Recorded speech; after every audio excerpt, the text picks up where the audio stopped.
Halo semuanya, kali ini saya akan membacakan sebuah buku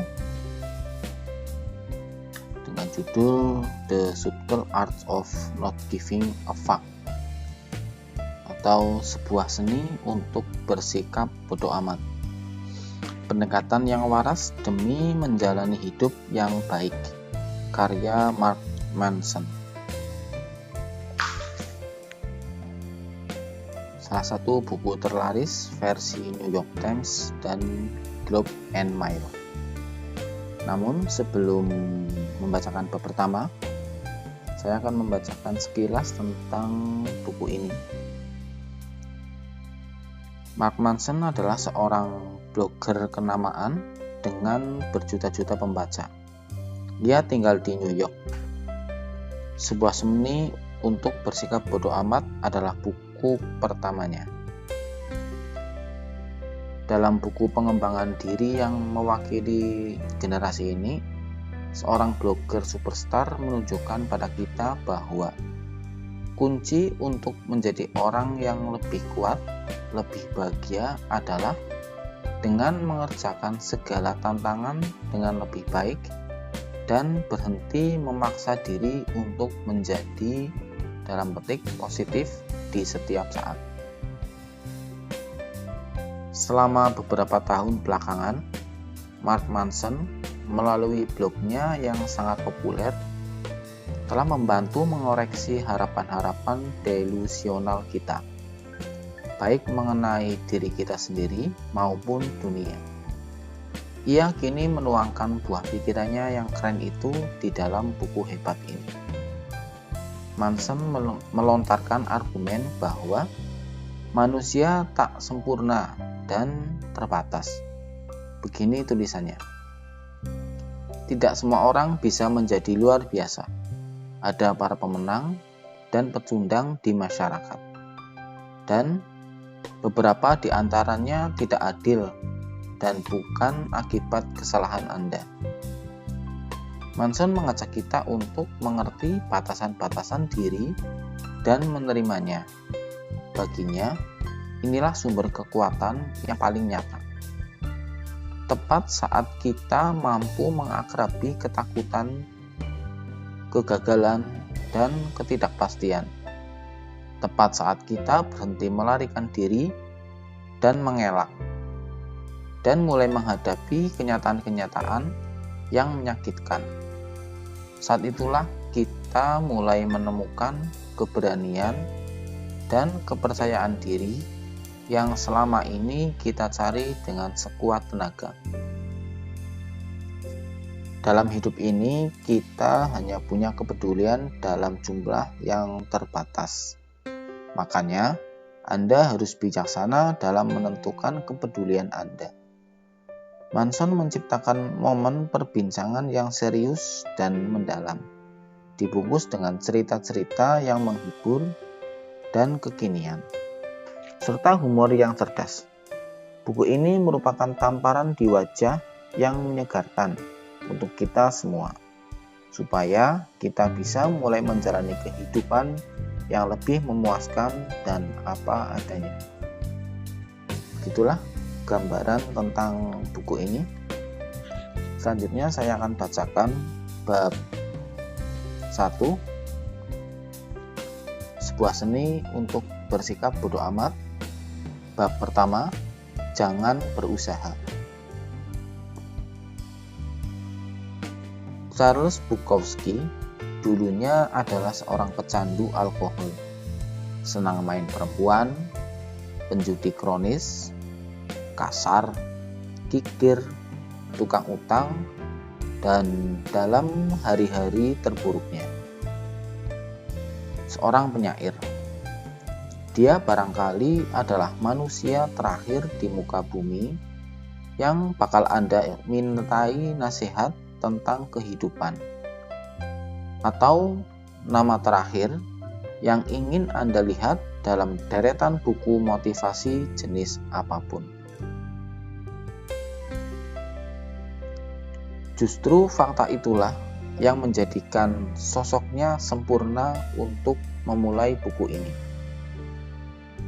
Bukowski bercita-cita menjadi seorang penulis. Namun, karyanya terus-menerus ditolak oleh hampir setiap majalah, surat kabar, jurnal, agen, dan penerbit yang pernah dihubunginya. Tulisannya sangat hancur, kata mereka. Kasar, menjijikan, tidak bermoral, dan begitu tumpukan surat penolakan bertambah tinggi, beban dari kegagalan tersebut mendorongnya ke dalam sebuah depresi yang kian diperberat oleh alkohol, yang terus menghantui sebagian besar hidupnya.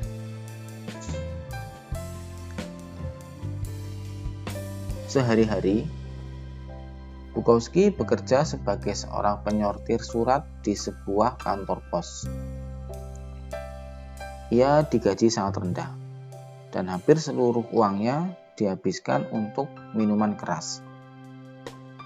Barulah sisanya ia pakai untuk berjudi di pacuan kuda. Malamnya, ia minum-minum sendirian. Dan kadang menuntaskan puisi di mesin tik usangnya. Kerap kali, dia siuman di lantai setelah pingsan semalam sebelumnya. 30 tahun berjalan tanpa arti seperti itu. Hampir seluruh waktunya ada dalam bayang-bayang alkohol, narkoba, judi, dan pelacuran. Kemudian, saat Bukowski berusia 50 tahun, setelah seumur hidup merasa gagal dan membenci diri sendiri, seorang editor di sebuah penerbitan independen kecil menaruh minat yang aneh terhadap dirinya. Editor ini tidak menawari Bukowski sekepok uang atau penjualan buku yang menjanjikan. Namun, dia menaruh ketertarikan yang ganjil terhadap si pemabuk dan pecundang ini. Jadi, dia memutuskan untuk memberikan satu kesempatan.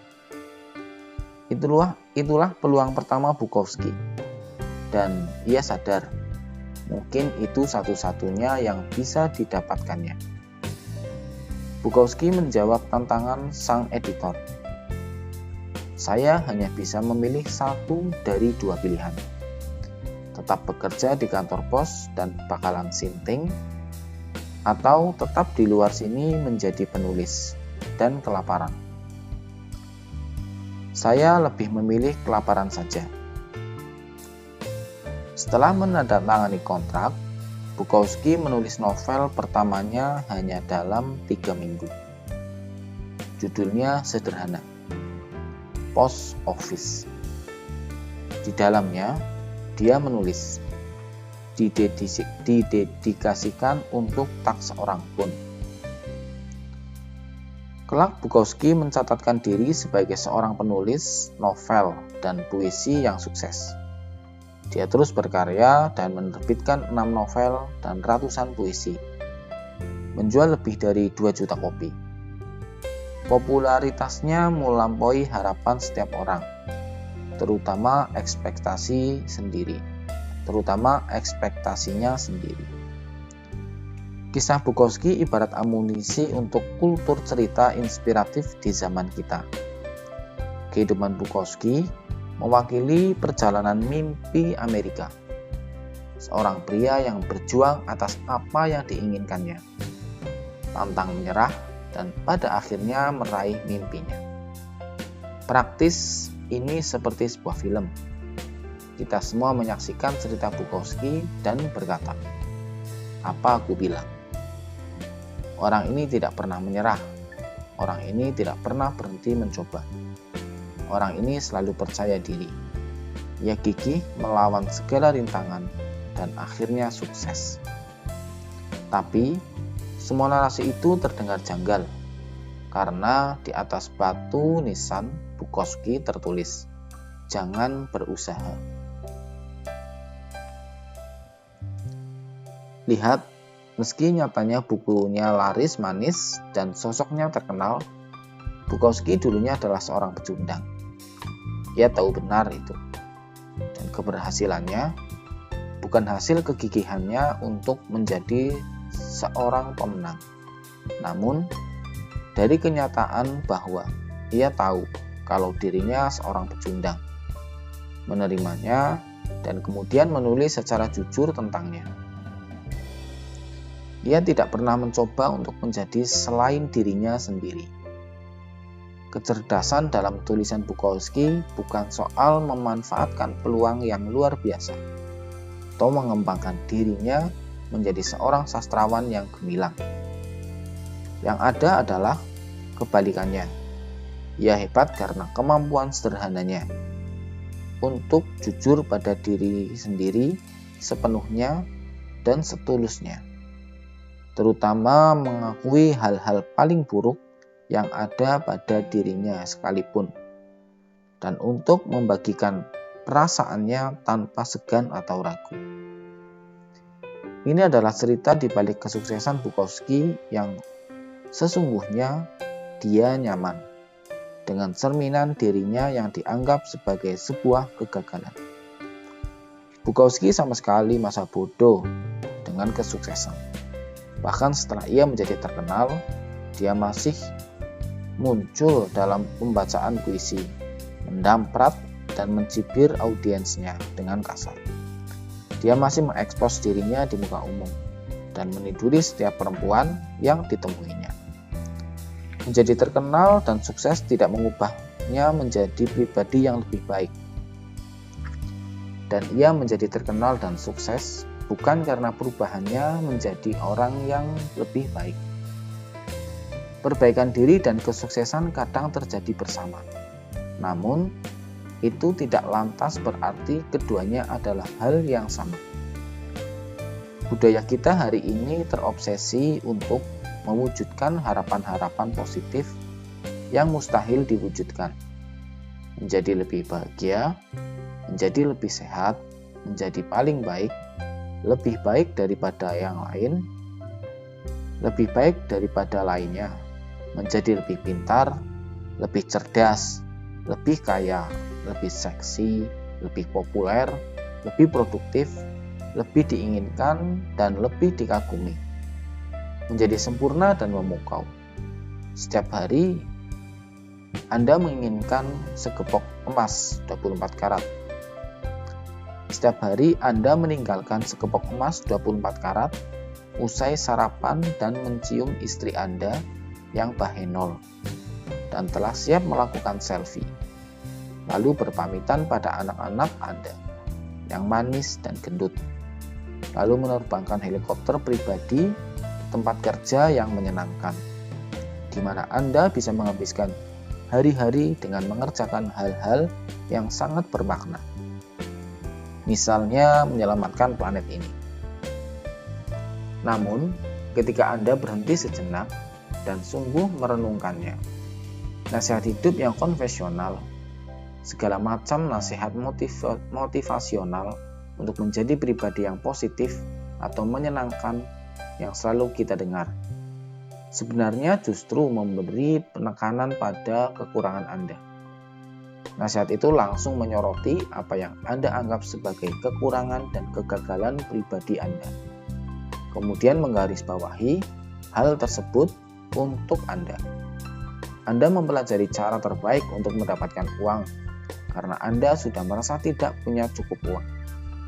Anda berdiri di depan cermin dan terus mengafirmasi kalau Anda cantik karena Anda sudah merasa tidak cantik. Anda mengikuti tips berkencan dan menjalani hubungan karena Anda merasa bahwa memang Anda tidak layak dicintai.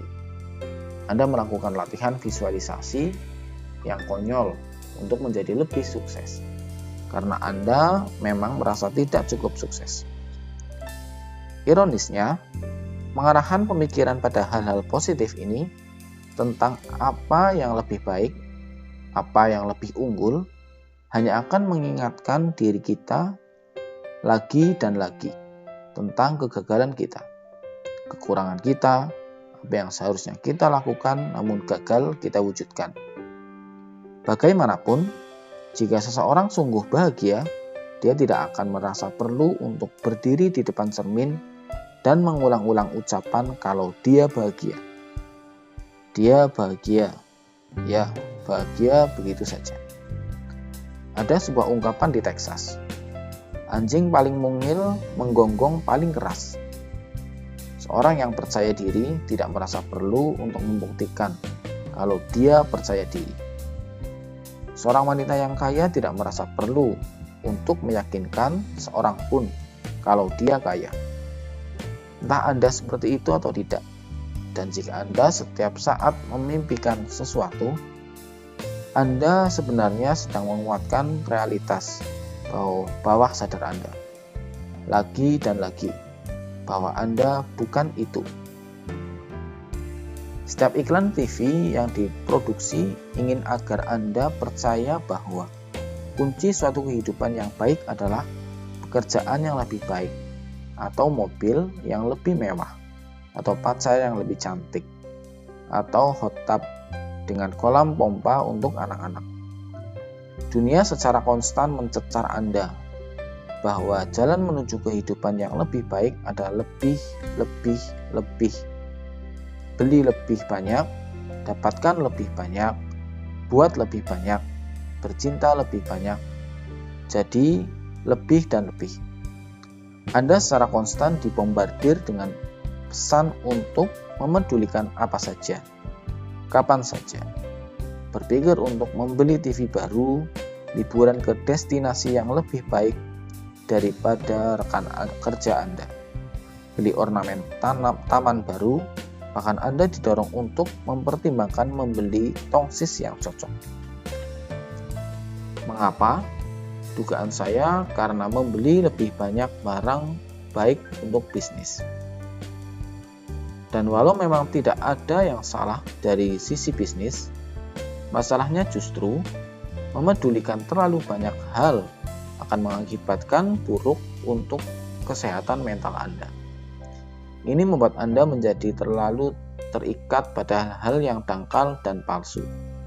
Anda membiarkan hidup Anda demi mengejar fata morgana, kebahagiaan, dan kepuasan. Kunci untuk kehidupan yang baik bukan tentang memedulikan lebih banyak hal, tapi tentang memedulikan hal yang sederhana saja. Hanya peduli tentang apa yang benar dan mendesak dan penting. Demikian, selanjutnya subbab lingkaran setan akan dibacakan di video berikutnya.